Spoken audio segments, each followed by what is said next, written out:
And talk about your progression with your hands. I think that caught a lot of people off guard that you were able to strike kind of the way you did tonight. You know, we got some of the best trainers, Team Off and Mount, you know, stand-up coaches. These guys all have great stand-up. So for me, it's, you know, I'm picking it up, I'm learning it. It's something that I'm training every single day. But it's just about being confident with it when I get in there and fight.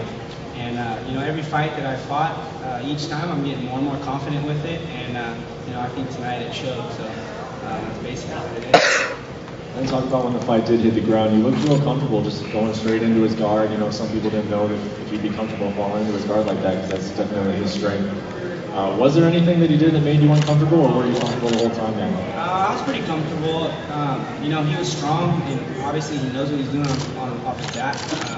You know, but I was confident that my wrestling and, you know, my defense and everything would hold up. So getting in there and filling him out, and you know, throwing some elbows, some punches, and it all felt comfortable to me. And obviously the front flip, people are going to be talking about that. Can you just talk about what was going through your head? And for me, I just felt like, you know, every time I was getting his guard, he was kind of holding me down. And you know, a couple of fights in the past, I was getting, you know, slowed down on top.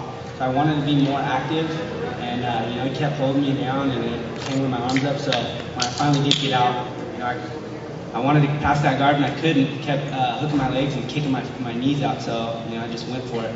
I was trying to pass the guard, didn't end up there right away, but was able to scramble out and get on top. So it all worked out great.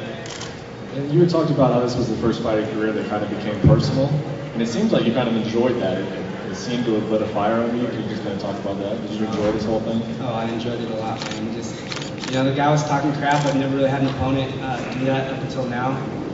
You know, it was pretty disrespectful, sending stuff up to my room all week. A jar of baby food with a spoon, and you know, some stuffed animals, and you know, some toys, and you know, just some notes with each one saying stupid stuff on them. So basically, I just didn't let it get to me. You know, I know I trained hard, and you know, I knew I was going to go in there and kick his butt. So basically, just laughed it off. And you know, when I was back home training, just used it as motivation to push myself through each workout. So you know, I went in there and did what I had to do, and came out victorious.